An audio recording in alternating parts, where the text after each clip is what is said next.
வணக்கம். சினிமா பேசுவோம் நண்பா. அருள்நிதி, பிரியா பவானி சங்கர் நடித்த அஜய் ஞானமுத்து இயக்கத்தில் டிமாண்டி காலனி 2 படத்தோட ரிவ்யூ தான் இந்த வீடியோவில் நாங்கள் பார்க்க போகிறோம். நம்ம சேனலுக்கு நீங்கள் புதுசாக இருந்தீங்கன்னா சப்ஸ்கிரைப் பண்ணி சப்போர்ட் பண்ணுங்கள். இப்போ வாங்க வீடியோக்குள்ளே போகலாம். படத்தோட ஸ்டோரி என்னென்னா, பிரியா பவானி சங்கரோட லவ்வர் கேன்சர்னால் பாதிக்கப்படுறாரு. கேன்சர் இருந்தாலும் கூட பிரியா பவானி சங்கர் அவங்களே கல்யாணம் பண்ணிக்குவாங்க. பட் கொஞ்ச நாளுக்கு அப்புறமா சூசைட் பண்ணிக்குவாங்க பிரியா பவானி சங்கரோட ஹஸ்பண்ட். அவங்க ஹஸ்பண்ட் நிஜமாவே சூசைட் பண்ணிக்கினாங்களா, இல்லை யாராச்சும் கொலை பண்ணாங்களான்னு விசாரிக்கும்போது தான் நிறைய ட்விஸ்ட் அண்ட் டர்ன்ஸ் எல்லாம் நடக்கும். அது என்ன ட்விஸ்ட் அண்ட் டர்ன் தான் படத்தோட கதையே.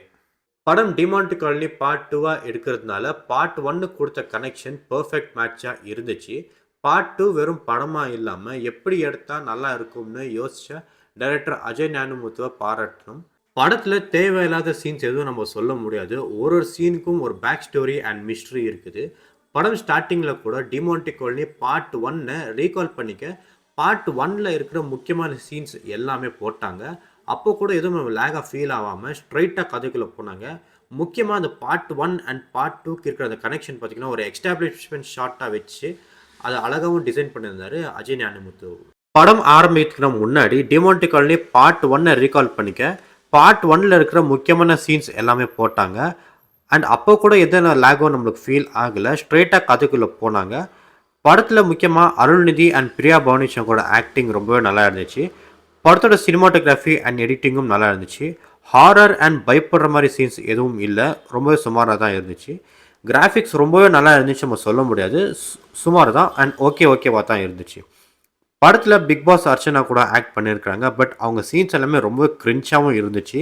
எப்படா அவங்க ஸ்க்ரீனை விட்டு போவாங்க, எப்படா கதை மூவ் ஆனவங்க தான் அவங்க சீன் வரப்போலாம் கூட இருந்துச்சு. இன்னும் இன்டர்வல் கூட ஒரு பர்ஃபெக்ட் டைமிங்கில் அண்ட் பர்ஃபெக்ட் சீனாக தான் வச்சுருந்தாங்க. கிளைமேக்ஸில் இருக்கிற ட்விஸ்ட் அண்ட் சஸ்பென்ஸை பிரேக் அவுட் பண்ணுறது எல்லாமே ஆடியன்ஸ்க்கு ஒரு இன்ட்ரெஸ்டிங்கான படமாக அட் த சேம் டைம் ஒரு நல்ல ஹாரர் படத்தை பார்த்தவங்க ஒரு ஃபீல் கொடுத்துச்சு. அண்ட் முக்கியமாக பார்ட் 3க்கு லீட் கொடுக்குற ஒரு கிளைமேக்ஸ் மாதிரி தான் டைரக்டர் அஜய் ஞானமுத்து வச்சிருக்கிறாரு. அண்ட் இது ஒன்றும் ஸ்பாய்லர் அலர்ட்னு நான் ஒன்றும் சொல்ல வரல. ஆல்ரெடி அஜய் ஞானமுத்து வந்துட்டு பார்ட் 3, பார்ட் 4 அண்ட் பார்ட் 5 வரைக்கும் வரும்னு ஒரு சில இன்டர்வியூ சொல்லியிருக்கிறாரு.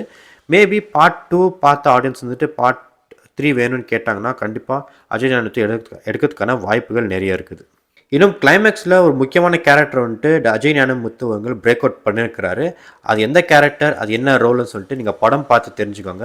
ஸோ இந்த வீடியோ நாங்கள் சொல்லிட்டோன்னா உங்கள் ஸ்பாய்லர் ஆகிடும்.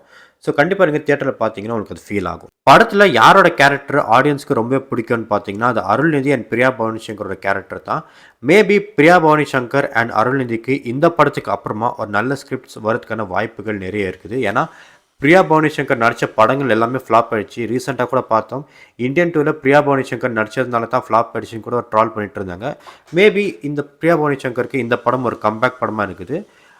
பிரியா பவானி சங்கருக்கு மட்டும் இல்லை, ஈவன் அஜய் ஞானமுத்து கூட கோபுர படம் எடுத்து ஒரு ஃப்ளாப் ஆன நிலைமையில் அஜய் ஞானமுத்து அவர்கள் பார்ட் 2 டிமாண்டி காலனி பார்ட் 2 எடுத்தது வந்துட்டு ஒரு கம்பேக்காகவும் அவருக்கும் அமைஞ்சிருக்குது. ஓவராலாக டிமாண்டி காலனி படம் வந்துட்டு நல்லா தான் இருக்குது. ஒரு நல்ல ஹாரர் படம், ஒரு நல்ல மிஸ்ட்ரி படம் பார்க்கணுக்கா கண்டிப்பாக நீங்கள் டிமாண்டி காலனி படத்துக்கு போகலாம். அதில் எந்த ஒரு டவுட்டும் இருக்காது. டிமாண்டி காலனி பார்ட் 2 தியேட்டரில் பார்த்தவங்க எப்படி இருந்துச்சுன்னு மறக்காமல் கமெண்ட்ஸை சொல்லுங்கள். இன்னும் பார்க்காதவங்க மிஸ் பண்ணாமல் போய் தியேட்டரில் பாருங்கள். இன்று போய் நாளை வாரே. இந்த உன் கல்லையோட இந்த கல்லையும் போடு. காதலுக்கு மரியாதை.